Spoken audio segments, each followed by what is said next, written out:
Pastor, we all woke up Thursday morning to the very bizarre news that some armed men and plainclothes persons had invaded the residence of the former Minister of Finance, Mr. Oforiatta. Indeed, we're all looking for answers to the very nagging questions which were thrown up when I heard the special prosecutor make statements on the incidents. The special prosecutor said clearly that the incident may have been arranged by Mr. Ken Oforiatta in order to provide the basis for smearing him and his office. He indicated that he knew those who had perpetrated that act, but refrained from mentioning names because it could jeopardize further investigations. And I was completely shocked. I was shocked to the extent that that morning I had seen photographs of those who had raided the house. And I saw them in full military combat gear, some of them actually armed to the teeth. And I said to myself that if former ministers could organize such numbers of well-armed, uniformed persons to raid houses, what else couldn't they do? That was very frightening. It was a really serious national security situation.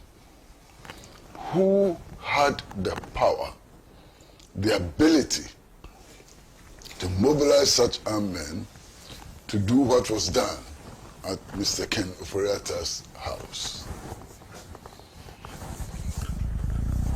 But you see, the matter keeps getting complicated. I also heard Honorable Mama Ayarga actually apologize for the act. He actually apologized profusely for the act. And I ask the same questions that everybody is asking. Was he the man who sent the people to the house? How was he involved in that act to warrant his rendering an apology? Not a private apology, a public apology in Parliament. What did he know about the act?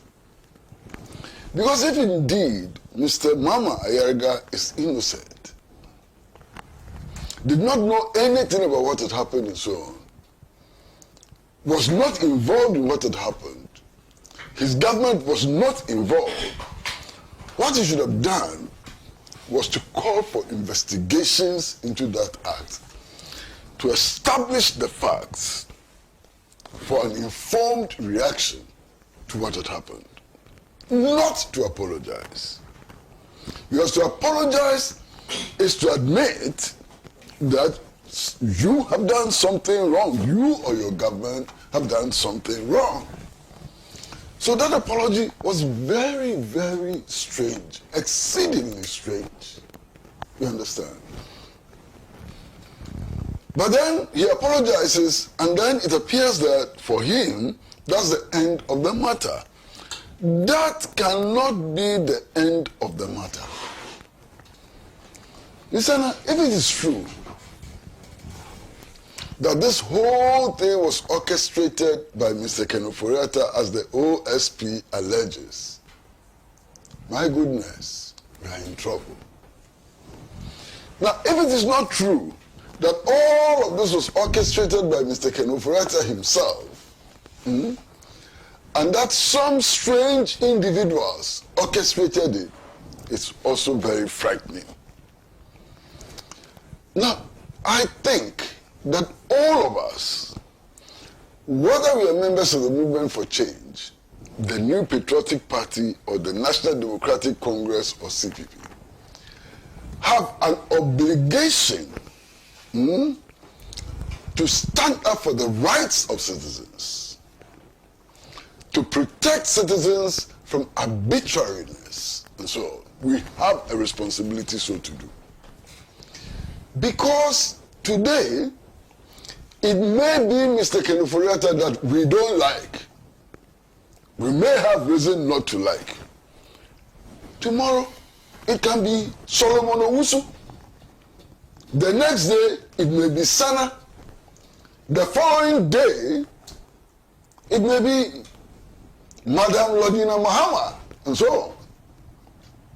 So when we stand up for the abuse, against the abuse of the fundamental rights of citizens, we stand up for all of us. Now, is it true that those who raided the house did so without a warrant? And if they did so without a warrant, then they committed a crime. If they did so without a warrant, then they blatantly violated the rights of a citizen. And what I expect to happen is prompt investigation and punishment for those criminals. Because if on your own, you go and mobilize soldiers and plainclothes men and you raid somebody's house without a warrant and so on, you are committing a crime. And that crime ought to be punished. Not just punished, but severely punished to serve as a deterrent to others. You see,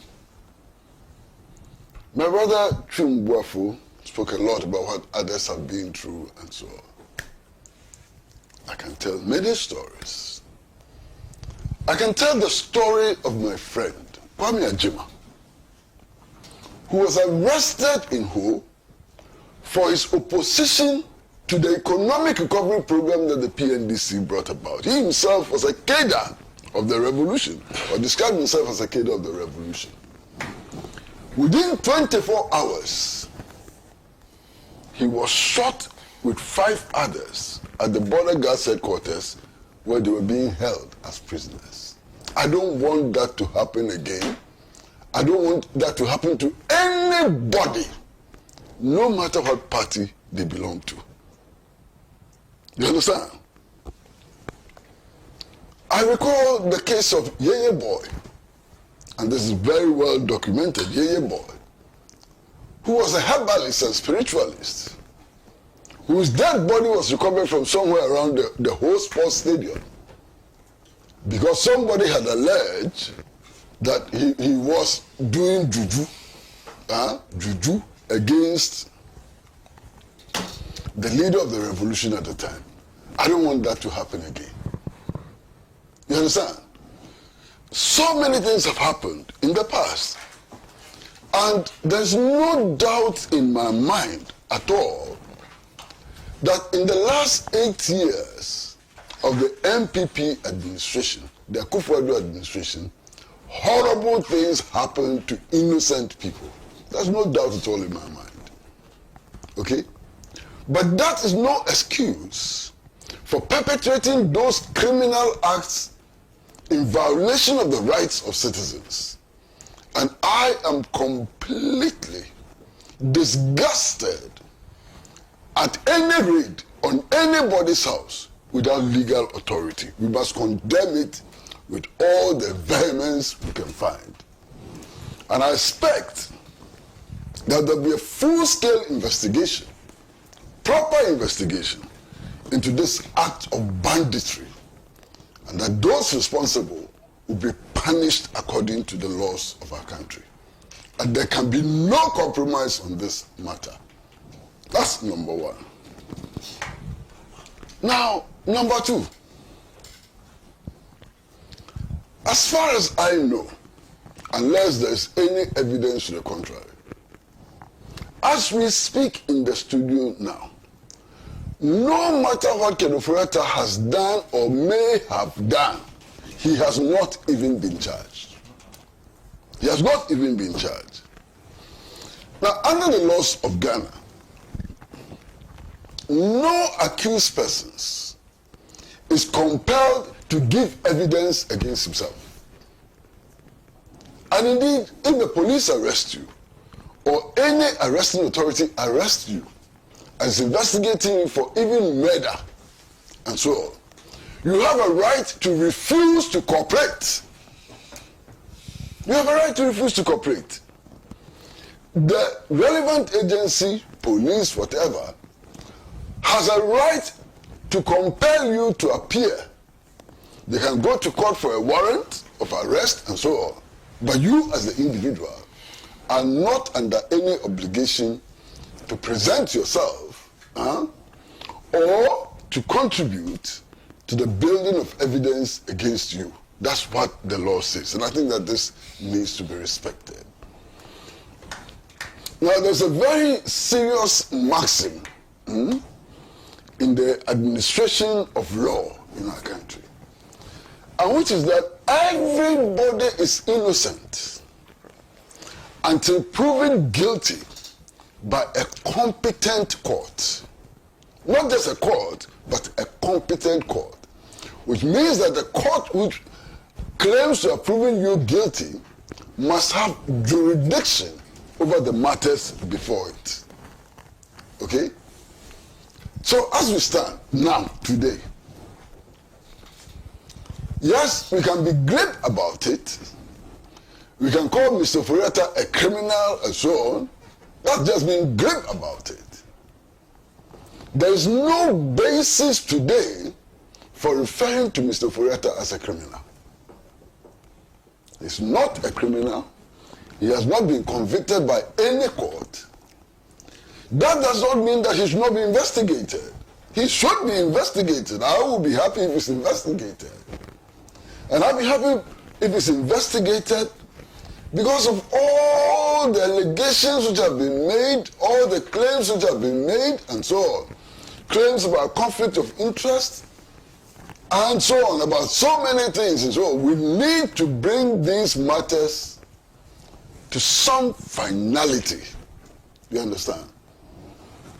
For example, it has been alleged that Data Bank became transaction advisors for the loans that we took, and that Data Bank gained financially from those transactions. Is that true or not? We need to establish the fact. And if that is true, we need to raise more questions and so on. So I have no difficulty, no problem whatsoever with Office of Special Prosecutor, Attorney General, the police, local, or any such institution trying to establish the facts, trying to build up empirical evidence for dealing with these allegations and claims against Mr. Oforiatta. Now, what is the crux of the matter? What is leading to his declaration as a wanted man? And so, the special prosecutor claims that he was invited to come and assist with investigations. That through his lawyers, some kind of medical, he says that it's not an authentic medical report, but something from the hospital was sent to his office indicating that Mr. Foriata is unwell and would therefore not be able to avail himself for these investigations. The special prosecutor does not believe that this medical report is authentic or has any value. He says that this so-called medical report does not indicate that Mr. Foriata is incapable of coming back to the jurisdiction to assist with investigations. Fine. So it may well be, from the special prosecutor's point of view, that the medical report is defective. That does not confirm or deny the fact that the man could be indisposed. Because if the medical report is defective, it doesn't mean that the man is not indisposed, and so on. So, if the lawyers of Mr. Foriata or Mr. Foriata himself is able to present an authentic medical report which confirms his indisposition, Why issue an arrest warrant? I don't know. Maybe people who are better vexed in the law and so on, maybe we'll be able to explain. Now, I was talking to a number of lawyers, and what strikes me is the disagreement amongst lawyers. I've spoken to lawyers of my friends of mine who are lawyers, long-standing, lawyers, and they cannot agree. Some actually say that the Office of Special Prosecutor or prosecution or whatever cannot issue wanted notices and so on. Some say that he cannot, and that only a competent court can do so. Some have argued that he can do so as an investigating authority. I'm not going there. All I want to do is to demonstrate that this is a contentious issue and that there are two sides to it. Finish. Okay. Now, the Office of Special Prosecutor, I think that there's a huge problem with its very origin. Okay? And many of us spoke out, but unfortunately nobody listened to us.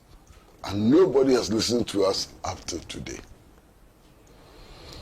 The reason why the office was created, according to the former president Nana Addo Dankwa Akufo-Addo, was that he didn't want prosecutions for corruption and other issues to be tainted with politics. And that because the Attorney General is appointed by him and works in his cabinet, there will be a tendency to reduce such prosecutions to a political fight and so on. So they wanted to insulate the prosecution of corruption and so on from this political propaganda and so on. That was the objective. Now for me, that is very strange thinking, having regard to the fact that even the special prosecutor is also appointed by the president.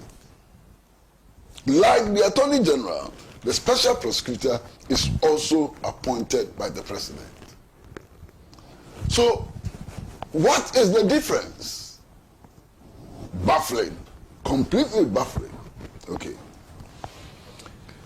Then you go into a constitution and then you realize that the power to prosecute is vested solely in the Attorney General.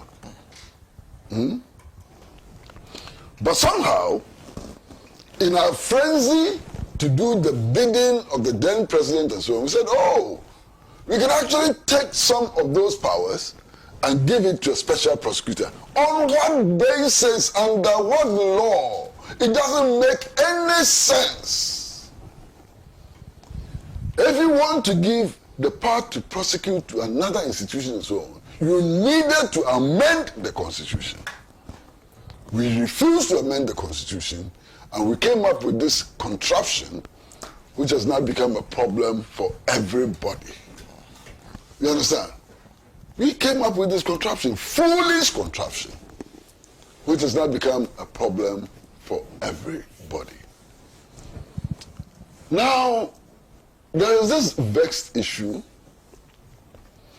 of the current Attorney General discontinuing cases in the courts. And people have said all kinds of things about it. Senator, it costs a lot of money to prosecute people. It takes national resources to prosecute people. Those who carry on prosecutions have a duty to ensure that they are not wasting public funds. Okay? And I believe that it is for this reason that the Attorney General was given the powers to discontinue, cases in the courts. It is for this reason that the Attorney General has powers to decide what to prosecute and not to prosecute. You understand? And I, unlike my brother Atik, believes that if you prosecute a case for 8 years and there's no headway, it's an indication that the case must be very weak. That the grounds for that case must be very weak. 8 years. Why? 8 years. But even beyond that are also other indicators. In the case of this gentleman from the Bank of Ghana and so on, the facts are that the recommendation to discontinue the case came up way before Mahama came to power. I'm sure all of you are privy to that information.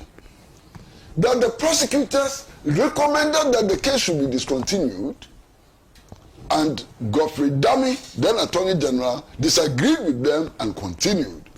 So we know that even before the elections were won by the NDC and Mahama, within the establishment responsible for prosecution, there have been doubts about whether the case had any merit or not. That's clear. Now, the other thing for me is that that case is about some funds that the Bank of Ghana was making available to this bank, UMB, I suppose, which was in some distress and so on. Now, we are told that that facility that the Bank of Ghana gave to UMB had a huge collateral, and therefore there could be no financial loss to the state, because all that the Bank of Ghana had to do in case of default was to fall on the collateral. Why prosecute such a case? Somebody must explain to me. Why prosecute such a case? Such a useless, foolish, nonsensical case. Why prosecute it and waste our resources? So, I don't find anything wrong with the decision which has been made by Mr. Dominic Ayine, or Dr. Dominic Ayine, or Honorable Dominic Ayine, current Attorney General, with regards to that case. Then there's the case of Dr. Opuni. The argument was that, or the case against him was that they had brought in some fertilizer which was of low standards. Master, I followed that case so very closely. And I heard farmers come to court. The farmers themselves will come to court to say that when they applied that fertilizer, their yields increased. If I'm lying, tell me. One farmer said that the year he applied that fertilizer, how the cocoa flowered, he had never seen some before. I heard scientists come to court and testify that even the methods that were used in testing the fertilizer, which formed the basis of the prosecution, were wrong scientifically and so on. And we carried on prosecution for 8 years. Now, if this is not malicious prosecution, what else can be malicious prosecution? So, we wanted this case to continue, just for continuing sake. Then, after 12 years, 13 years, 15 years, an impartial judge will look at the case, look at the facts, and say that, oh, you have wasted Upuni's time. You have wasted our resources, and so on. Why don't you cut it short now, given what we know about the Upuni case? Given what we know about the Upuni case. Today, I'm sitting here saying that I'm completely disgusted by the treatment of Mr. Ken Oforiatta. Then, I look back, and I remember how Upuni was treated. And I'm sure all of you remember how Upuni was treated. His arrest, he's being driven somewhere to his hometown, somewhere on the border in the Bonhoeffer region, northern part of Bonhoeffer region. The ordeal he went through in Kumasi and so on. I remember all of that vividly. Ken Oforiatta has not suffered 10%.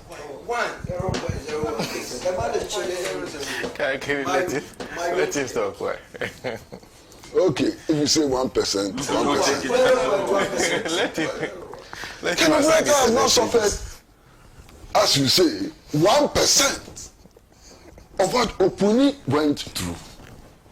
So if we are crying for Kenny Fureta today, we must weep for Dr. Opuni, who was completely mistreated and so on.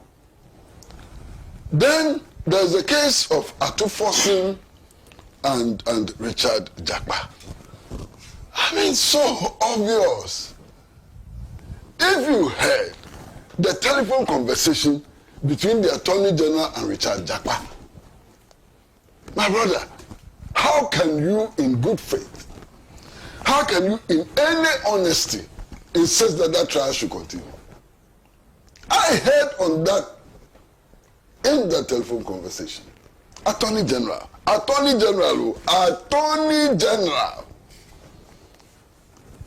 telling an accused person to go and fake evidence and put before the court. Not fake evidence that you are sick. Get a fake medical report and send it to the court. Where is the good faith in that? That case is a useless case. Absolutely useless case which needed to be dropped. And on the tape, we all heard what had happened. And nobody has denied the authenticity of that tape. You understand? So you hear things like, oh, you are not the person we are looking for. Who are you looking for? So somebody you are not looking for is standing trial. For what? Huh? And you insist that we must go on with this case. You see, I don't know if the press conference which was held by Mr. Dami, former Attorney General, was at his own instance or he was advised to do it. But if he was advised to do it, whoever advised him must be his number one enemy. Because the final analysis, it did him no good at all. No good at all. We should frown on malicious prosecution of citizens. In much the same way that we frown on the abuse of the rights of citizens. The same, malicious prosecution is the same. It may be even worse than ordinary abuse of the rights of citizens and so on. So we should frown on it. Then there is this whole business of aura. Sana, aura. And I beg you, listen to me very carefully. I'm just simply shocked by the claim by some of the leaders of the NPP that why is aura targeting only NPP people? And that it should also target NDC people and so on. I'm sitting by saying, hey, where is this coming from? Master, if all the evidence so far gathered shows that only NPP people have committed these offenses, only NPP people will be targeted. And there's nothing wrong with that. If you're an NPP man and you firmly believe that NPP leaders and office holders and so on should not be targeted alone, then you must have some information that NDC people too have done some things which are wrong. You understand what I'm saying? Now, if you have information that there are some NDC people too who have done the same things for which the NPP people are being accused and may be investigated and so on, what do? Bring the information. If you bring the information and it is ignored, then you can make noise. But you're saying that we should all be treated equally. If you charge one NDC man, you should charge one NPP man. You just charge by heart without any basis. Do you have the basis? If you have the basis, bring it forward. Simple. This one is not any big matter. There's no mangana in this one. Straightforward. You have the evidence, bring it. And if you bring it and it's ignored, then you can make the noise. You understand? This is not like, some games that we used to play when we were children. One here, one there, one here, one there. No. This is evidence-driven. In the beginning, they claimed that Ora had no legal authority. And some of them were asking, is it a commission of inquiry? Is it a presidential commission? And so on. My brother, under the laws of Ghana, any and every citizen has a right to investigate corruption. To the extent that we even have what is referred to as citizens' arrest. Beyond gathering the information, you Senate sitting here, you can arrest criminals. Hand them over to the security agencies. It's not against the law. What did President Mahama do? He had been elected as President of the Republic. A lot of complaints were coming to him. He was dealing with so many things in the transitional period. All kinds of ambassadors wanted to see him. Foreign ministers were pouring in to see him. He was dealing with telephone calls with presidents. He was dealing with appointment of his ministers and so on. So he said, look, let me take some of the burden off my shoulders and give it to a 5-member committee headed by Okudzato Ablakwa. If you have any complaints for my attention, give it to these 5 people. Let them compile it. When I take office as president, I will then hand it over to the appropriate state institutions to investigate and establish the facts for an informed action. What is wrong with this? Tell me what is wrong with this. And that's exactly what he has done. I think it was yesterday or 2 days ago that I heard the Attorney General saying that prosecutions will begin in 1 week, next week or so. I was surprised. I mean, what kind of investigations will be done in 1 week? You know. So my caution is that, look, if investigations are going to be done, let proper investigations be done. And when the investigations have been done, facts properly established and so on, you can take them to court. That in itself would not automatically lead to conviction. But at least the Attorney General has the right to prosecute. And the Attorney General must be warned not to engage in malicious prosecution. The Attorney General must be made to understand that citizens that he wants to prosecute have rights. Many rights, including the right to be heard, the right to counsel, all kinds of rights. And those rights must be upheld. This is a democracy. It's not the perfect democracy that some of us want. This is limited democracy. This is bourgeois democracy. But even under bourgeois democracy, the citizens have rights which need to be protected. And I do hope that the Attorney General will be guided by you know, these rights and so on. And Senator, there's something that we many times ignore. In Ghana, now, the Attorney General has 2 positions. The Attorney General, being Attorney General, is at the same time the Minister of Justice. So it is the Attorney General in whom power is vested to ensure that citizens enjoy their full rights. So even as he's prosecuting citizens and so on, there is a counter to that, which is the enjoyment of full rights by all of us. I hope that the right things will be done. And I hope that at the end of the day, those who have committed crimes against this country will be punished. And that those who are innocent will remain innocent and free. That is my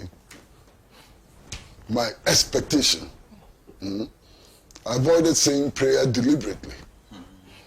That is my expectation. Finish.